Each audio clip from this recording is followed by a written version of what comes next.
Shalom semuanya. Shalom everyone. Senang sekali bisa berkumpul beribadah kembali di RGM, baik yang di APL maupun yang di Zoom. It's such a joy to gather together to worship in RGM both at APL and on Zoom. Judul khotbah saya malam ini adalah bahaya akan hati yang tak peduli. The title of my sermon tonight is The Danger of an Indifferent Heart. Saudara-saudari, izinkan saya mulai dengan satu pertanyaan sederhana malam hari ini. Brothers and sisters, let me ask a simple question to begin our service tonight. Apakah Tuhan puas dengan hidup saudara malam hari ini? Is God pleased with your life today? Pertanyaan ini kelihatannya ringan, This question may sound simple, tapi sebenarnya pertanyaan ini punya pertanyaan yang sangat dalam. yet it searches deep in our heart. Itu membuat kita mencari lebih dalam lagi akan hati dan pikiran kita. To go deeper to find what is inside our hearts and our innermost thoughts. Karena di balik pertanyaan itu tersembunyi satu kenyataan yang sering kita abaikan. Because behind this question lies a reality we often ignore. Kita bisa saja hadir di gereja setiap minggu, We can come to church every week, mendengar firman, listen to the word of God, bahkan melayani Tuhan. and even serve God. Tetapi hidup kita itu tanpa hati yang sungguh peduli dengan apa yang Tuhan katakan. Yet we live with hearts that do not care for what God wants. Dan disitulah dosa yang paling diam tetapi paling mematikan. And that is where the quietest yet deadliest sin takes root. Dan itu adalah hati yang tidak peduli. And that is an indifferent heart. Hati yang tak peduli memberontak kepada Tuhan dengan lembut. An indifferent heart rebels against God in a subtle way, Nanti saja Tuhan, saying, "Later, God, aku akan taat nanti I will obey later, setelah urusanku selesai. after I finish what I want to do." Tapi justru pemberontakan halus itulah yang perlahan mematikan hubungan kita dengan Tuhan. Dan akhirnya kita berdosa di hadapannya. Yet it is precisely that subtle rebellion that slowly kills our relationship with God and we sin against God. Seperti yang tertulis di Yakobus 4 ayat 17. Jadi siapapun yang tahu apa yang benar untuk dilakukan tetapi tidak melakukannya, baginya itu adalah dosa. Just as it is written in James 4 verse 17, so any person who knows what is right to do but does not do it, to him it is sin. Arti ayat ini adalah jika kita dengan sengaja menolak untuk diatur oleh perintah-perintah Alkitab dan hukum Tuhan, hal itu akan dianggap sebagai dosa bagi kita. The meaning of this verse is, if we deliberately refuse to be governed by the biblical precepts and God's laws, it will be accounted to us as sin. Saudara-saudara terkasih, malam ini saya ingin membawa kita untuk melihat satu kebenaran yang tajam dan tidak nyaman jika hati kita memilih untuk tidak peduli. Beloved brothers and sisters in Christ, tonight I want us to face one heart-piercing truth, an uncomfortable truth, if our hearts remain indifferent.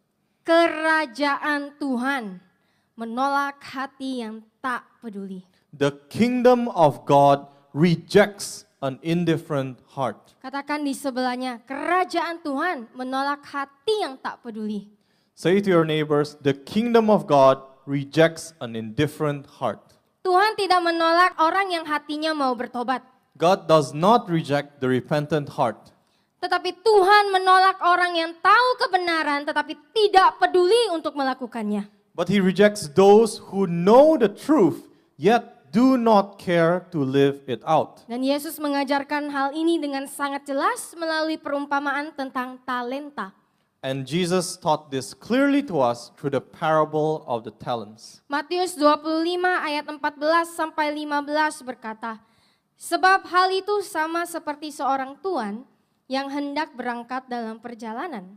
Lalu ia memanggil hamba-hambanya dan mempercayakan harta bendanya kepada mereka. Ayat 15, kepada yang satu ia memberikan 5 talenta, kepada yang lain 2, dan kepada yang lain 1, masing-masing sesuai dengan kemampuannya. Lalu ia berangkat dalam perjalanannya. Matthew 25 verses 14 to 15 says, "For it is just like a man who was about to take a journey, and he called his servants together and entrusted them with his possessions. To one he gave 5 talents, to another 2, and to another 1, each according to his own ability. And then he went on his journey." Di ayat 14 dikatakan bahwa sang tuan sedang mempercayakan harta bendanya kepada ketiga hamba-hambanya.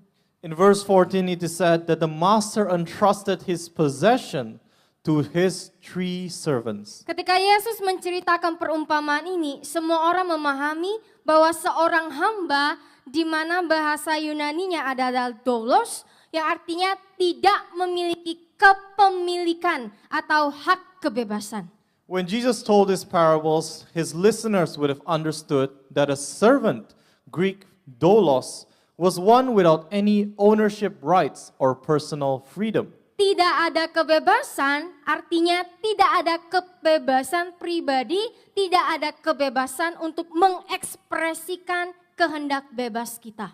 No personal freedom also means no liberty to exercise our free will. Hidupnya, pekerjaannya, harta bendanya, semua milik tuannya. His work, life, and possessions all belong to his master. Tugasnya satu-satunya adalah melakukan kehendak orang yang memilikinya.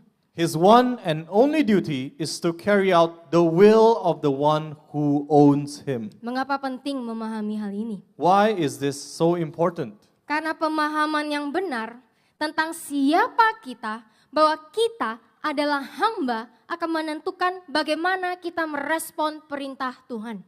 Because a right understanding of who we are, knowing clearly our identity as servants, will determine how we respond to God's commands. Talenta di dalam perumpamaan ini memang uang, tetapi itu digunakan sebagai simbol dari segala sesuatu yang Tuhan percayakan kepada hambanya. The talent in this parable does refer to money, but it is used as a symbol for everything God has entrusted to us. Tetapi di konteks sekarang, segala sesuatu yang kita miliki seperti waktu kita, bakat kita, panggilan kita, hidup kita, ini semua merupakan milik Tuhan dan berharga di mata Tuhan. In today's context, everything we have is our time, our talents, our calling, our very lives, all belong to God and are precious in His sight. Saudara-saudara, ini adalah awal dari kesetiaan. Brothers and sisters, this is where our faithfulness begins. Mengenal siapa Tuhan kita dan siapa diri kita. Knowing who our master is and who we are. Ketika kita lupa bahwa kita hanyalah hamba, kita mulai hidup seperti pemilik. When we forget that we are servants, we start living like owners. Dan ketika kita hidup seperti pemilik, kita akan sulit taat.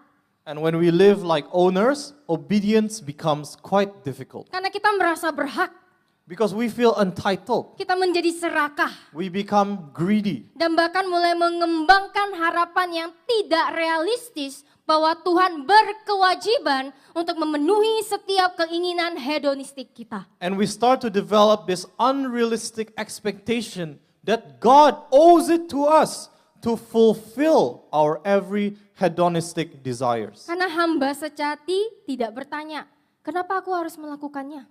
Because a true servant doesn't ask, why should I do it? Ia hanya akan berkata, ya Tuhan, aku mau taat, biarlah kehendakmu yang terjadi.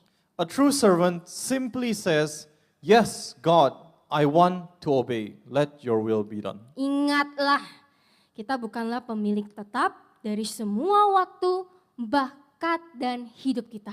Remember that we are not permanent owners of all our time, talent, and lives. Itu semua milik Tuhan. They all belong to God, Dan kita harus mengelolanya. and we must manage them. Kita harus memakainya sesuai dengan kehendak Tuhan, sebagaimana kita diperintahkan oleh hukum Alkitab untuk menghormati dan memuliakan Tuhan lewat hidup kita.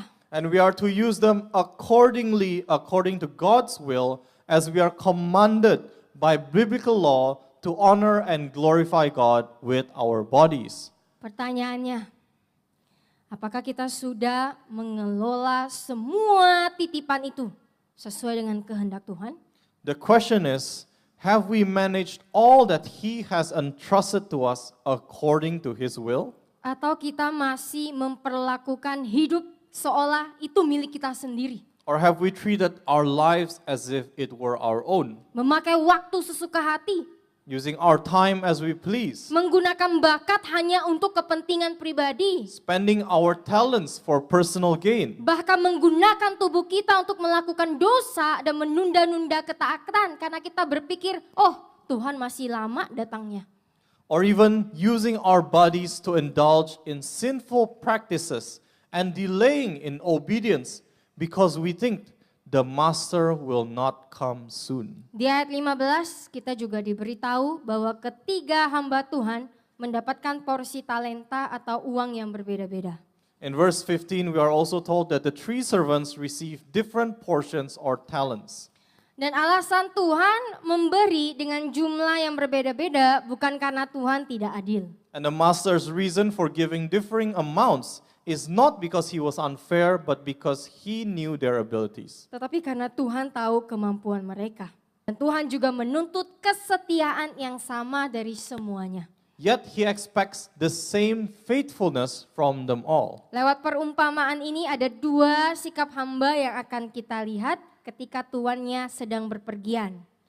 Through this parable, there are 2 attitudes of servants that we will look at when the master is absent. Pertama, sikap hamba yang setia akan taat pada perintah tuannya. First is the attitude of a faithful servant, obedient to his master's command. Ayat 16 sampai 17 berkata, orang yang menerima 5 talenta segera pergi dan menjalankan uang itu, dan ia mendapatkan keuntungan dan memperoleh 5 talenta lagi. Demikian pula orang yang menerima 2 talenta mendapat keuntungan dan memperoleh 2 talenta lagi. Verses 16 to 17 says, the one who had received the 5 talents went at once and traded with them, and he made a profit and gained 5 more. Likewise, the one who had 2 made a profit and gained 2 more. Di ayat 16 dan 17 kita bisa lihat bahwa hamba pertama dan kedua yang mendapatkan talenta segera pergi untuk menjalankan uang itu. In verses 16 and 17, we see the first and second servants who once upon receiving those talents immediately went and put the money to work. Kata segera itu menunjukkan bahwa adanya aksi tanpa keraguan. The word immediately shows an action without hesitation. Mereka langsung taat dengan apa yang diperintahkan oleh tuannya, tidak ada penundaan. They immediately obeyed the master's commands right away with no delay. Mereka tidak menunggu keadaan sempurna, mereka tidak berkata nanti saja kalau sempat. They did not wait for the perfect conditions, nor did they say later when I have the time. Mereka langsung bertindak. They immediately acted. Ini menunjukkan bahwa kesetiaan sejati tidak hanya diukur dari niat saja, tetapi juga ada tindakan yang nyata. It shows us that true faithfulness is not measured only by intention, but also by application. Sikap segera mereka menggambarkan ketaatan yang aktif. Their immediate actions reflects an active obedience. Dan ketaatan yang aktif akan menghasilkan buah. And active obedience always produces fruit. Apapun yang mereka terima dari Tuhan mereka, mereka pastikan itu berbuah dengan baik dan buah itu akan menyenangkan tuannya. Whatever they received from their master, they made sure that it bore good fruit, fruit that would bring joy and delight to their master. Ingat seperti yang diajarkan di Matius 7 ayat 17 sampai 18 bahwa setiap pohon harus menghasilkan buah. Remember, as taught in Matthew 7, verses 17 to 18, that every tree must bear fruit. Dan bagi yang tidak menghasilkan buah transformasi akan ditebang dan dibuang ke dalam api. And the one that does not bear good fruit or fruit of transformed lives will be cut down and thrown into the fire. Bagaimana dengan kita semua di sini? What about all of us here tonight? Ingat, Tuhan pasti akan datang untuk menghakimi. Remember that the Lord will surely come to judge. Apakah kita memiliki rasa urgensi itu untuk menggunakan setiap yang diberikan, baik besar maupun kecil, dengan setia? Do we have any sense of urgency to use everything that He has given us, both great and small, faithfully? Sudahkah waktu, bakat, dan hidup kita dijalankan dengan baik dan sudah memiliki buah yang dapat menyenangkan Tuhan? Have our time, talent, and our lives have been used well and bore fruit that brings Him joy? Sudahkah pengampunan yang Tuhan berikan di dalam hidup kita juga berbuat dengan baik? Artinya ada transformasi yang nyata dan terlihat. Has the forgiveness of God given to us also bore fruit, meaning a real and visible transformation in our lives? Seperti yang dikatakan di Yakobus 2 ayat 26. Sebab sama seperti tubuh manusia tanpa roh adalah mati. Demikian pula iman tanpa perbuatan ketaatan juga mati.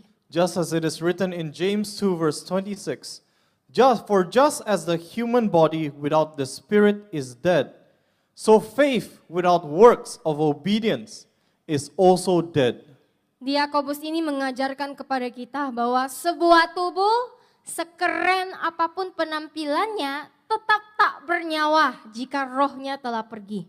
In the book of James, we are taught that any body, no matter how impressive it looks, is lifeless if the spirit has departed from it. Banyak orang Kristen katanya punya iman di mulut, Many Christians have faith in their mouths only, tapi mati dalam perbuatan. but their deeds are dead. Tidak ada orang Kristen sejati yang akan terus berdosa, khususnya dalam hal seksual, atau terus berkata, saya sudah jadi orang Kristen kok, tapi saya masih nggak mau memaafkan, saya masih mau marah-marah, saya masih mau nonton porn. No genuine Christian would continue to indulge in sexual sin or say, I'm a Christian, but I still don't want to forgive. I still want to get angry. I still want to watch pornography. Orang Kristen sejati justru akan berkata, saya telah diselamatkan, maka saya akan taat sepenuhnya. A genuine Christian would say, I have been saved, so I will obey completely. Yakobus membandingkan iman yang hidup dengan iman yang mati. James contrasts living faith with dead faith. Bahasa Yunani untuk kata mati di sini adalah nekros, berarti tak bernyawa, tak berdaya, tak berguna. The word for dead in Greek is nekros, meaning lifeless, powerless, useless. Dan iman yang hidup pasti akan menghasilkan ketaatan dan transformasi. And a living faith produces obedience and tangible transformation. Iman yang mati mengaku percaya, tetapi diam, tak bernyawa, dan tak berbuah. A dead faith can only claim to believe but is lifeless and fruitless.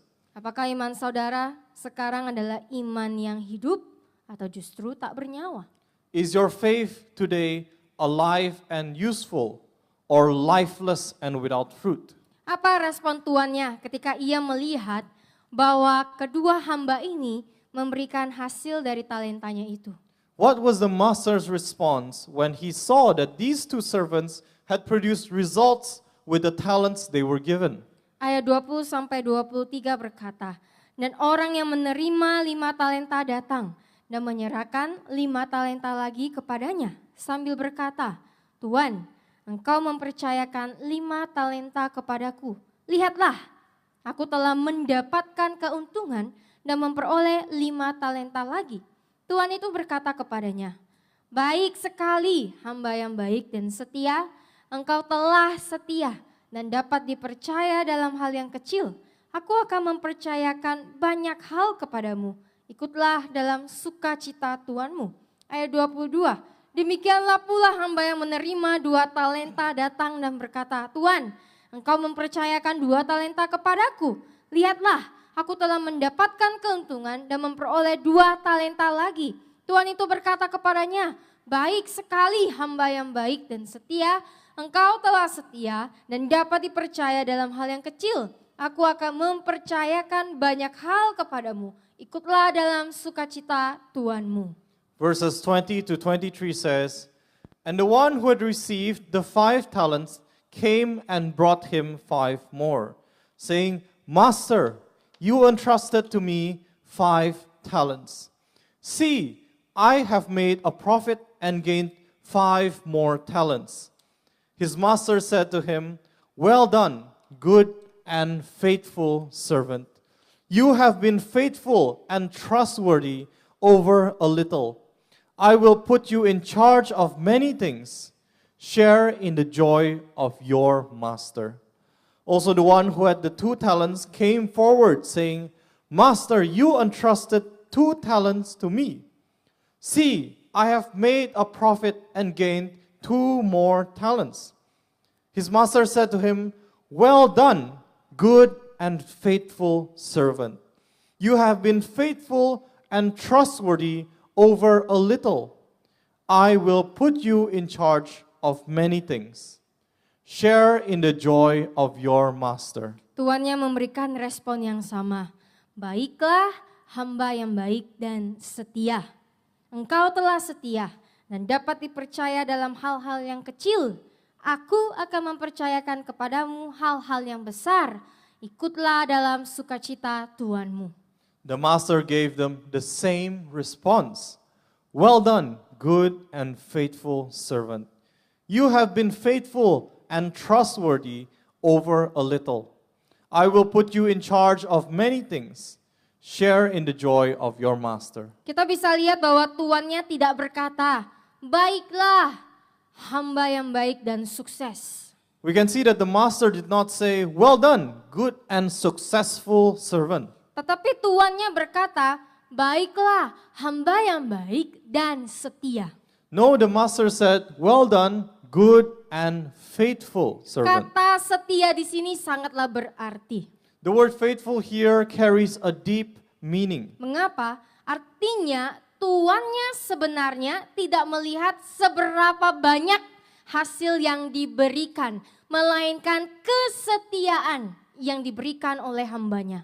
Because it shows that the master was not focused on the results the servants produced, but upon the faithfulness shown in carrying out their responsibilities. Kata setia dalam bahasa Yunaninya adalah pistos, yang dimana artinya itu menekankan ketaatan dan kesetiaan yang konsisten. In Greek, the word for faithful is pistos, which emphasizes consistent obedience and steadfast faithfulness. Dan tuannya ini mengharapkan dan mau melihat hambanya dengan ketaatan dan kesetiaan yang konsisten ini walaupun tuannya tidak bersama dengan mereka.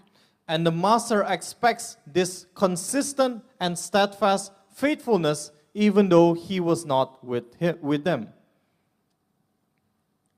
Konsisten artinya bukan hari ini mau hidup kudus, besoknya sengaja jatuh dalam dosa. Consistent means not wanting to live a holy. Consistent does not mean living a holy life today and intentionally falling into sin tomorrow. Konsisten artinya ada aksi yang sama setiap harinya, ada ketaatan yang sama setiap harinya, sampai itu menjadi sebuah kebiasaan yang tidak dapat hilang dari hidup kita. Consistent means the same action practiced every single day. It is the same obedience practiced every day until it becomes a habit that cannot be removed from our lives. Tidak bisa suka-suka, hari ini mau kudus, besok tidak mau. It cannot be led by mood. I want to be holy today, tomorrow I don't want to. Ulangi bersama dengan saya. Kesetiaan harus konsisten. Repeat after me, faithfulness needs to be consistent. Saudara-saudari, ingatlah, kesetiaan itu soal hati. Brothers and sisters, remember this. Faithfulness is about the heart. Hati yang benar akan terlihat dari tindakan yang benar. A genuine heart will be seen in genuine actions. Tuhan sedang mencari hati yang berkata, Tuhan, sekalipun engkau tampak diam, aku tetap mau taat. Sekalipun hasilnya belum kelihatan, aku tetap mau setia. God is looking for hearts that say, Lord, even when you seem silent, I will still obey. Even when the results are not seen, I will remain faithful. Karena pada akhirnya yang Tuhan katakan bukan baik, engkau adalah hamba yang hebat, bukan. Tetapi Tuhan akan berkata, baik, engkau adalah hamba yang setia. Because in the end, what God will say is not, well done, impressive servant, but well done, my faithful servant. Tidak hanya itu saja, Tuhan juga berkata bahwa hamba yang setia ini akan ikut dalam sukacita tuannya. Not only that, but the master also said that this faithful servant would enter into the joy of his master. Maksudnya apa? What does this mean? Apa sukacita yang dimaksud? What kind of joy is being referred here? Ikut dalam sukacita tuannya berarti memiliki persekutuan abadi yang penuh dengan sukacita dengan Tuhan di dalam sorga. To enter into the joy of the master means to share in an eternal fellowship of joy with God. Kesetiaan hamba akan menuntun sang hamba dalam kesukacitaan bersama Tuhan di dalam kerajaan Tuhan. The servant's faithfulness leads him to everlasting joy and communion with the Lord in his kingdom. Bagaimana dengan saudara-saudari yang ada di sini? How about all of us here today? Sudahkah kita mengelolakan apa yang diberikan kepada kita dengan baik dan setia? Have we managed what the Lord entrusted to us with faithfulness? Atau kita sibuk dengan urusan kita sendiri dan melupakan tanggung jawab surgawi? Or have we gone too busy with our busyness and forgetting our heavenly responsibility? Yohanes 12 ayat 26 berkata, jika ada yang melayani aku, ia harus terus setia mengikuti aku tanpa ragu-ragu. Tetap berpegang teguh pada aku, meneladani contoh hidupku, dan jika perlu menderita atau bahkan mati karena iman kepadaku. Dan dimanapun aku berada dalam kemuliaan sorga, disitulah hambaku juga akan berada. Jika ada yang melayani aku, Bapa akan mengangkatnya. John 12 verse 26 says, if anyone serves me, he must continue to faithfully follow me, without hesitation, holding steadfastly to me, conforming to my example in living and, if need be, suffering, or perhaps dying because of faith in me. And wherever I am in heaven's glory, there will my servant be also. If anyone serves me, the Father will honor him. Hamba yang setia tidak akan mengikuti dan taat kepada Tuhan di hari-hari tertentu saja. A faithful servant does not follow and obey God only on certain days. Tapi setiap hari dengan tanpa keraguan dan memegang Tuhan dengan erat secara konsisten. But every day without hesitation and holding on to God consistently. Dan di dalam kesetiaan itu juga kita akan semakin serupa dengan teladan Tuhan. Bahkan rela menderita dan rela mati bagi Tuhan. And in that faithfulness we will become more like God's example and even be willing to suffer and die for God. Dan jelas dikatakan bahwa orang setia seperti inilah yang akan bersama dengan Bapa dan akan dihargai oleh Bapa. And it is clearly stated that it is faithful people like this who will be with the Father and the Father will honor him. Itu adalah penjelasan mengenai hamba yang setia, hamba yang taat kepada Tuhan. That is the explanation of the faithful servant, the servant who obeys the Lord. Yang kedua, hamba yang tidak setia adalah hamba yang tidak peduli. Second, the unfaithful servant is the one who is indifferent. Sekarang kita akan lihat sikap dari hamba yang ketiga. Hamba yang ketiga dikatakan di ayat 18. Tetapi orang yang menerima satu uang itu pergi dan menggali lubang di tanah lalu menyembunyikan uang tuannya. Now let us look at the attitude of the third servant. In verse 18 it says, "But the one who had received the one went and dug a hole in the ground and hid his master's money." Hamba yang ketiga juga segera. The third servant was also immediate in his action. Tapi segeranya bukan segera untuk membuahkan apa yang diberikan. But his hastiness was not to bore fruit to what he was given. Dia malah menggali lubang untuk dikuburkan uang yang diberikan itu. Instead, he dug a hole and buried the money his master had entrusted to him. Mengapa ia menggali dan menguburkannya? Why did he dig and bury it? Tertulis di ayat 24 sampai 25. Orang yang menerima 1 talenta juga maju ke depan berkata, "Tuan, aku tahu engkau adalah orang yang keras dan menuntut, menuai di tempat yang tidak engkau tabur dan mengumpulkan di tempat yang tidak engkau sebar benih. Jadi aku takut kehilangan talenta itu dan aku pergi dan menyembunyikan talentamu di dalam tanah. Lihatlah, engkau memiliki apa yang menjadi milikmu sendiri." It is written in verse 24, it says, "The one who had received 1 talent also came forward, saying, 'Master, I knew you to be a harsh and demanding man, reaping the harvest where you did not sow, and gathering where you did not scatter seed. So I was afraid to lose the talent, and I went and hid your talent in the ground. See, you have what is you own.'" Alasan yang diberikan oleh hamba yang ketiga ini mencerminkan sikap hatinya. This reason given by the third servant reveals the true condition in his heart. Perhatikan baik-baik, hamba yang ketiga ini tidak komplain akan jumlah talenta yang ia berikan. Notice carefully that this servant did not complain about the amount of talent he received, Tetapi ia komplain terhadap sikap dari tuannya ini. but instead he complained towards the master's character. Ia berkata bahwa tuannya itu keras dan menuntut. He said this master was harsh and demanding. Tapi mengapa ia mengatakan itu? But why did he say something like that? Mengapa kok hamba pertama dan hamba kedua tidak mengatakannya? Why didn't the first and second servants say the same thing? Ketika kita melihat lebih dekat dari hamba ketiga ini, kita menemukan bahwa kegagalannya bukan hanya karena kemalasan, melainkan karena kondisi hatinya. When we look more closely at the third servant in the parable of the talents, we discover that his failure was not merely because of laziness, but because of the condition of his heart. Perilakunya terhadap tuannya mengungkapkan dua masalah rohani yang mendalam. His attitude towards his master reveals 2 deep spiritual problems. Yang pertama, ia melupakan identitasnya sebagai hamba. Firstly, he forgot his identity as a servant. Yang kedua, ia tak peduli terhadap tanggung jawabnya. And second, he was indifferent towards his responsibility.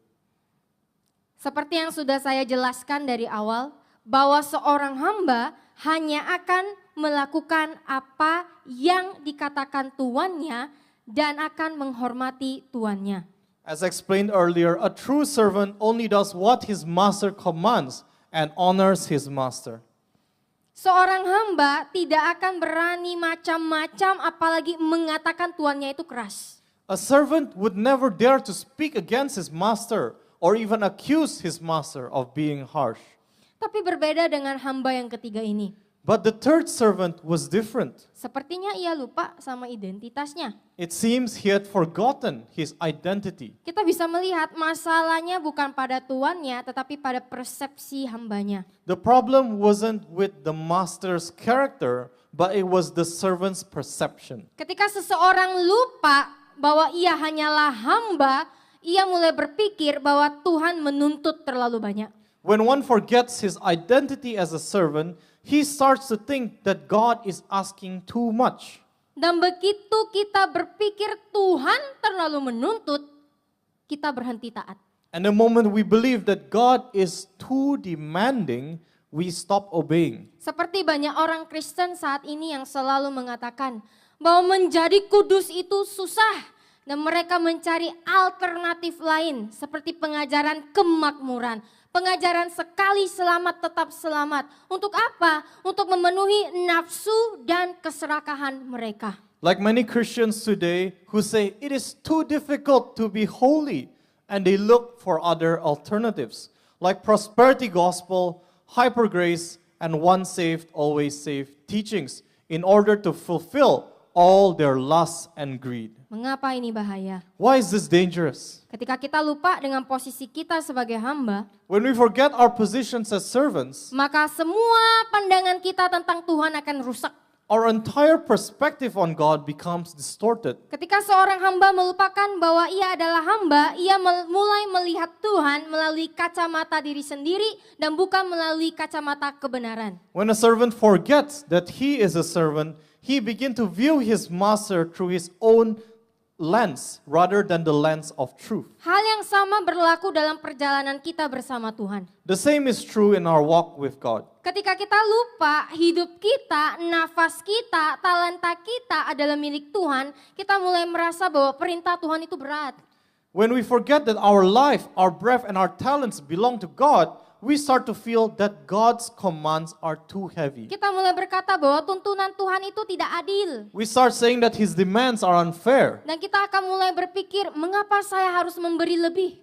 And we start to think, why should I give more? Mengapa saya harus melayani lebih? Why should I serve more? Mengapa saya harus berkorban lebih? Why should I sacrifice more? Karena pada umumnya orang Kristen lebih memilih untuk memuaskan keserakahan dan nafsu mereka daripada menyenangkan Tuhan. Because Christians in general prefer to satisfy their greed and lust rather than to please God. Dan perlahan-lahan kasih kita kepada Tuhan menjadi tidak tulus. Dan akhirnya kita berakhir seperti hamba yang ketiga. And slowly our love for God loses its sincerity until eventually we end up like the third servant. Coba kita pikirkan sama-sama. Let us think about this with a clear mind. Apakah salah kalau seorang tuan menuntut hambanya untuk memenuhi apa yang diperintahkan?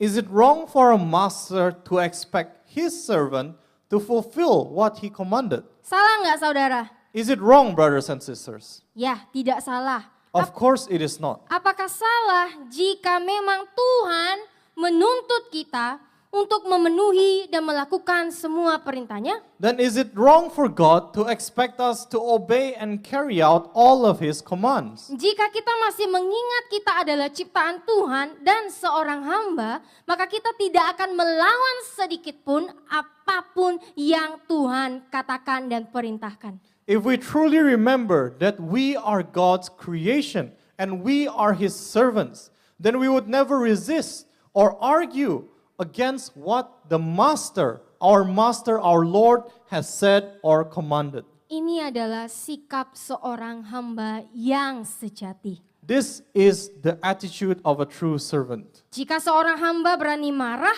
berani komplain, dan berkata bahwa Tuhan adalah orang yang kasar, tidak adil, keras, dan banyak menuntut, maka berhati-hatilah.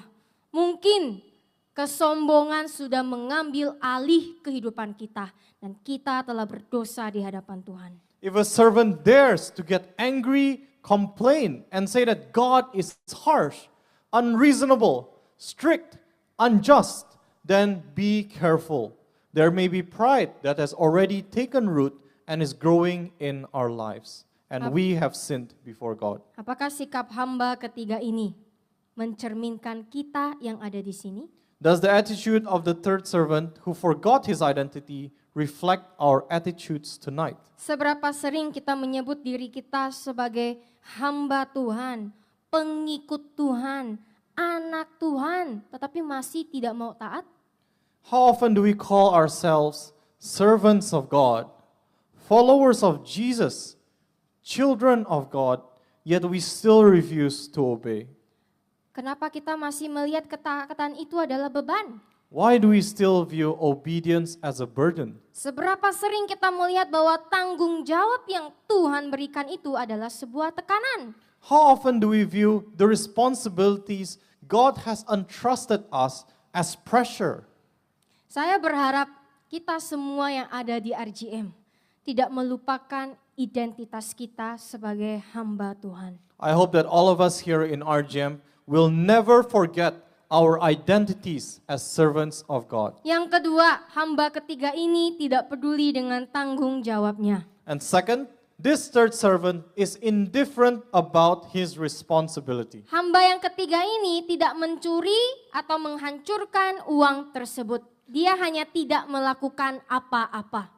The third servant did not steal or destroy the money. He simply did nothing. Dosanya adalah dosa ketidakpedulian. His sin was the sin of indifference. Dia menguburkan talenta itu yang melambangkan ketidakpedulian dan kerohaniannya dan menunjukkan kemalasan. He buried his talent, symbolizing his lack of concern for his spiritual life and revealing laziness. Kata-kata dan perbuatannya tidak menunjukkan rasa urgensi, dedikasi, atau hormat terhadap tuannya.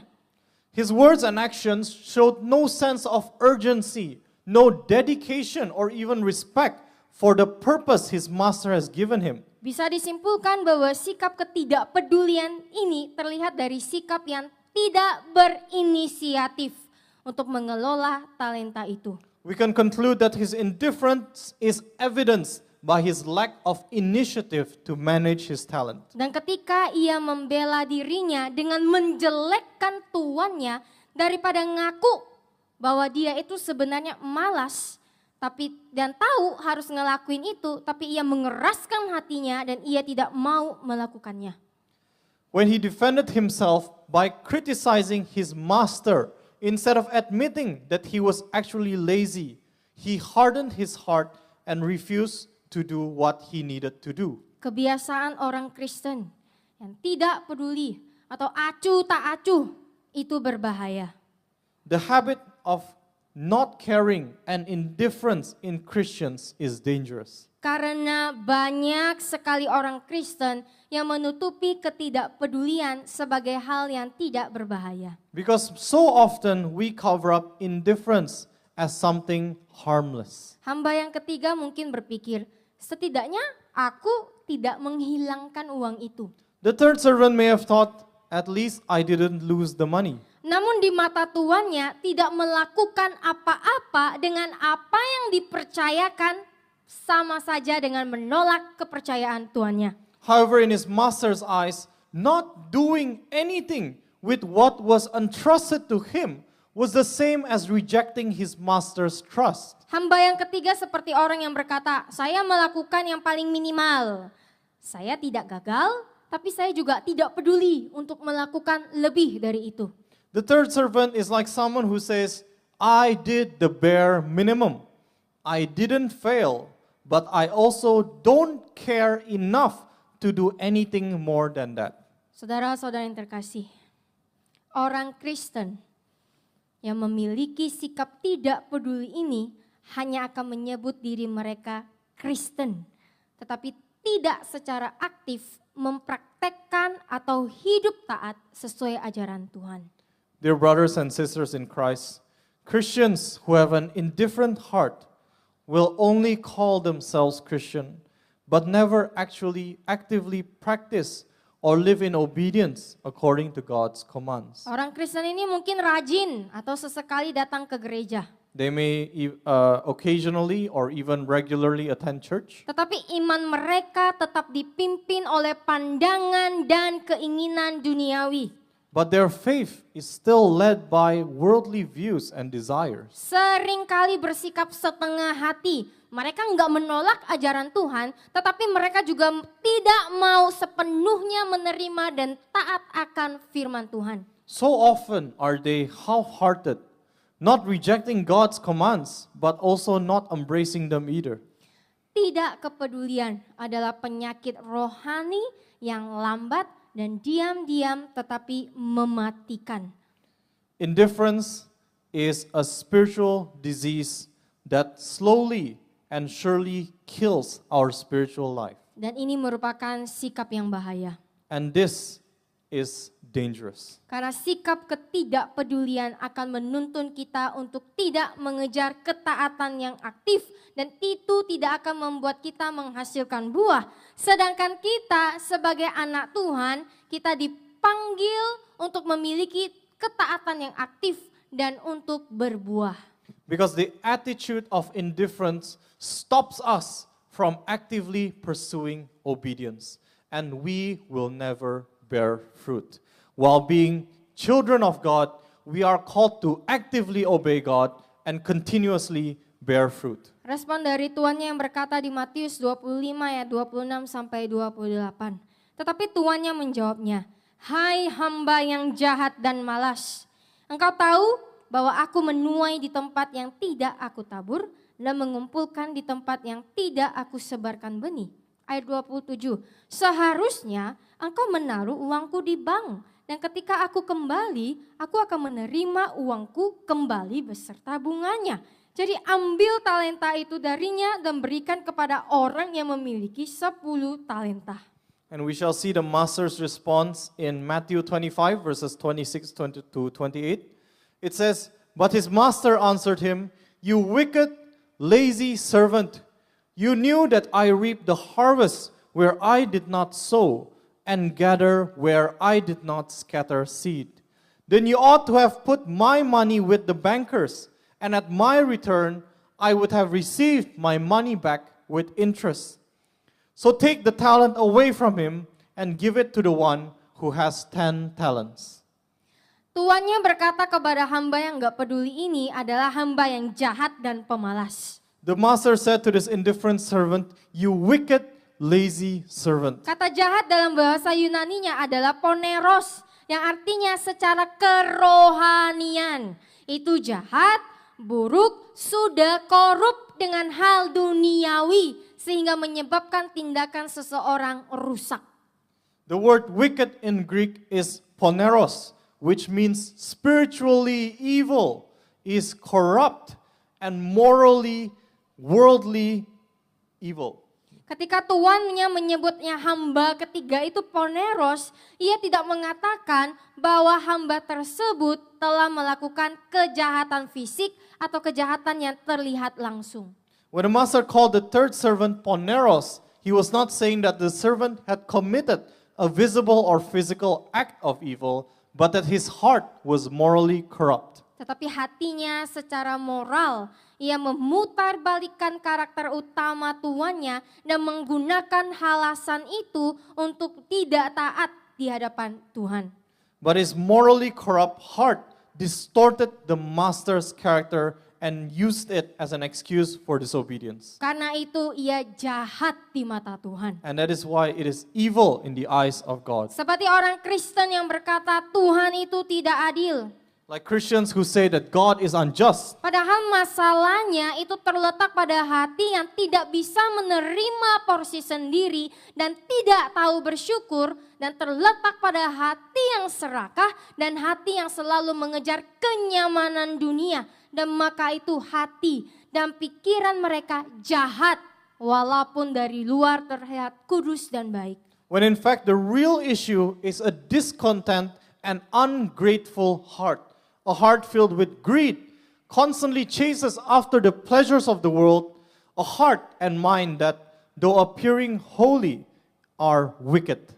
Kata poneros ini ternyata juga dipakai di Matius 6 ayat 23 yang berkata, "Tetapi jika matamu jahat, butanya secara rohani, seluruh tubuhmu akan dipenuhi kegelapan tanpa firman Tuhan. Jadi jika cahaya di dalam dirimu, jiwa dalammu, hatimu, nuranimu adalah kegelapan, betapa besar dan mengerikannya kegelapan itu."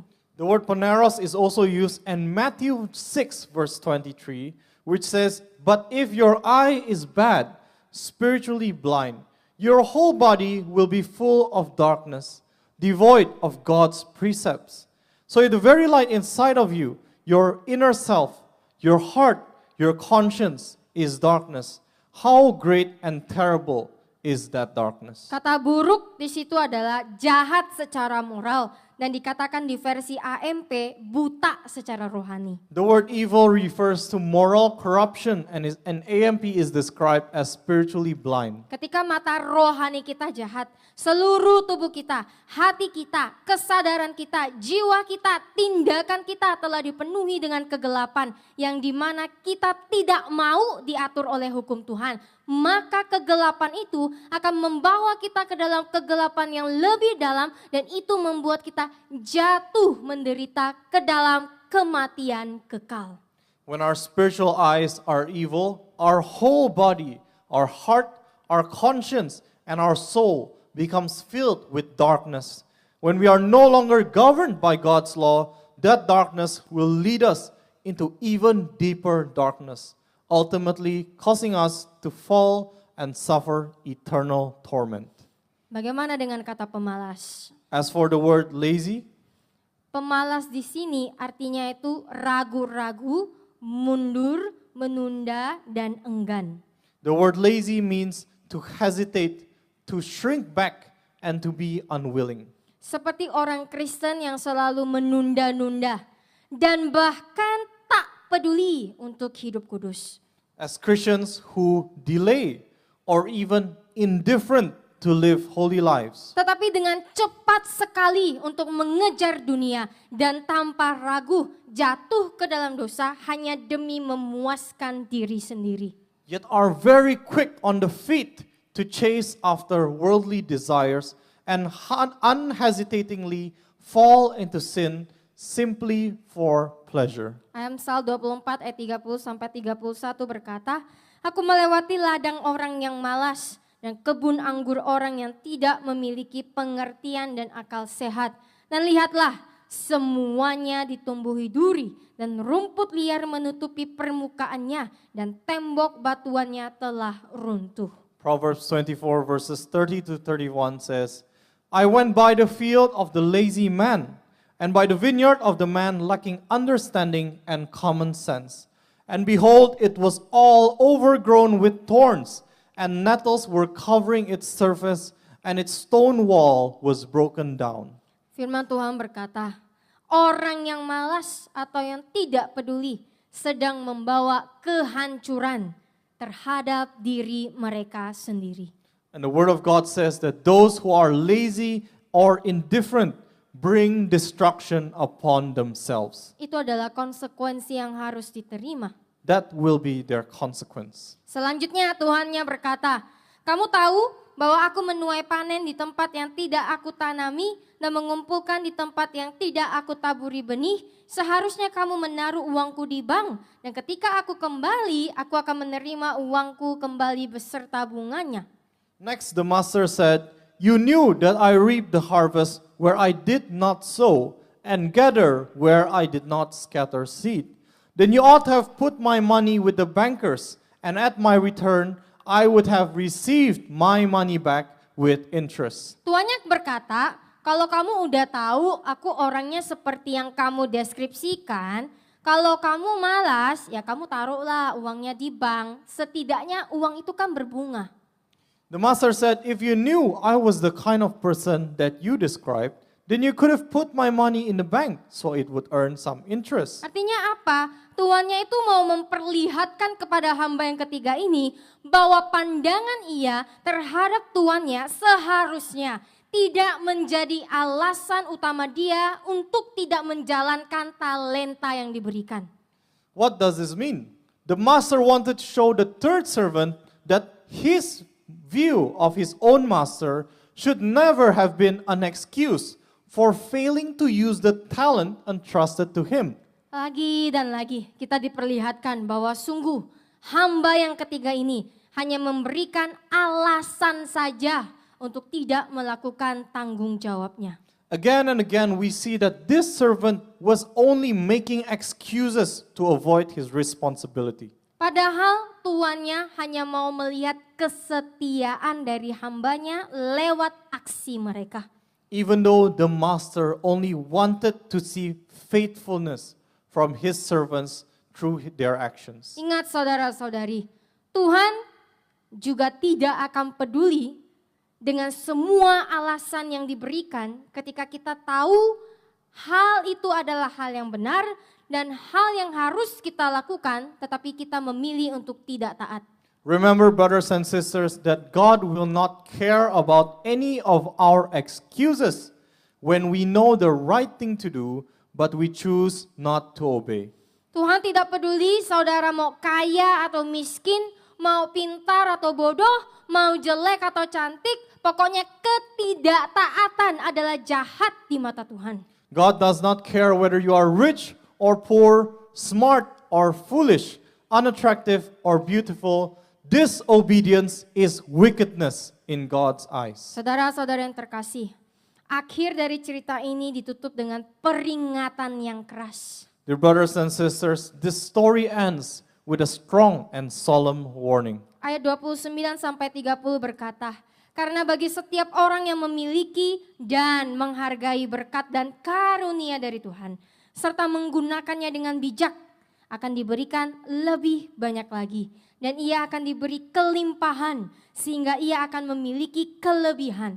Tetapi dari orang yang tidak memiliki karena ia telah mengabaikan atau mengacuhkan berkat dan karunia dari Tuhan, bahkan apa yang dimilikinya akan diambil dan buanglah hamba yang tidak berguna itu ke dalam kegelapan yang paling gelap. Di tempat itu, tempat kesedihan dan penderitaan, akan ada tangisan karena kesedihan dan sakit dan gertakan gigi karena kesusahan dan amarah. Verses 20 to 30 says, "For to everyone who has and values his blessings and gifts from God and has used them wisely, more will be given. And he will be richly supplied so that he will have an abundance. But from the one who does not have, because he has ignored or disregarded his blessings and gifts from God, even what he does have will be taken away. And throw out the worthless servant into the outer darkness.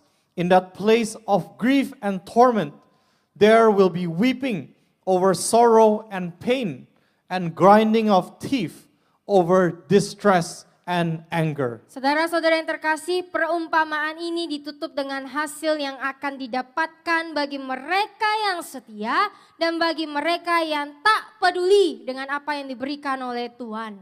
Dear brothers and sisters, this parable ends with the outcome for those who are faithful or indifferent to what God has given them. Ayat 29 memperlihatkan bagi siapapun yang menghargai berkat Tuhan, talenta dari Tuhan, dan menggunakannya dengan kesetiaan yang konsisten dan bijak, maka Tuhan akan memberi lebih dan berkelimpahan. Verse 21:9 shows that whoever values God's blessings, the talents given by Him, and uses them with faithfulness that is consistent and wise, God will give them even more and in abundance. Apa yang diberi lebih? What kind of abundance? Berkat Tuhan di sini bukan tentang berkat materi. God's blessing here is not about material things. Bahasa Yunaninya itu menghubungkan dengan kelimpahan kerohanian. The Greek language connects it with a spiritual abundance. Dan nada bicara ini juga tertulis di buku Matius pasal 13 ayat 12 dan Lukas 8 ayat 18. And the tone and expression of this verse are also written similarly in Matthew 13 verse 12 and Luke 8 verse 18. Pengertian kita, pertumbuhan rohani kita akan Tuhan akan semakin diperdalam dan berkelimpahan. Our understanding of God and our spiritual growth in Him will continue to deepen and overflow. Dan hal ini akan dilihat sebagai sesuatu yang sangat berharga karena hanya lewat pengertian yang semakin dalam akan Tuhan yang akan membuat kita bisa bergabung dengan sukacita Tuhan. And this should be seen as something truly precious, because for only through a deeper understanding of God can we share in the joy of our Lord. Tetapi ini hanya bisa diberikan kepada yang orangnya hatinya setia dan benar. But this can only be given to those with the right attitude in their heart. Setia untuk mendengarkan, setia untuk melakukan semua perkataan Tuhan. Meskipun Tuhan masih belum datang kedua kalinya. Faithful to listen and obey all of God's words consistently, even though Christ has not yet returned. Sedangkan jelas sekali bagi mereka yang tidak peduli, yang tidak setia, tidak akan menerima kabar baik sedikit pun. Meanwhile, it is very clear that those who are indifferent and unfaithful, there will be no good news. Semua yang telah diberikan oleh Tuhan akan diambil. Everything that God has given will be taken away. Ini artinya orang seperti ini benar-benar akan mati secara rohani dan mati secara fisik di dalam kehidupan penderitaan kekal. It means that these indifferent people will die spiritually and physically in eternal death. Saudara-saudara yang terkasih, perumpamaan ini bukan sekedar kisah untuk dipelajari. Brothers and sisters in Christ, this parable is not merely a parable to study. Ini adalah ajaran bagi jiwa kita. It is a teaching for our souls. Yesus akan datang kembali. Jesus is coming again. Kita tidak tahu kapan, We do not know when, tetapi Dia pasti akan datang. but his return is sure. Dan ketika Tuhan datang, And when he does, Tuhan tidak akan bertanya seberapa terkenal kita.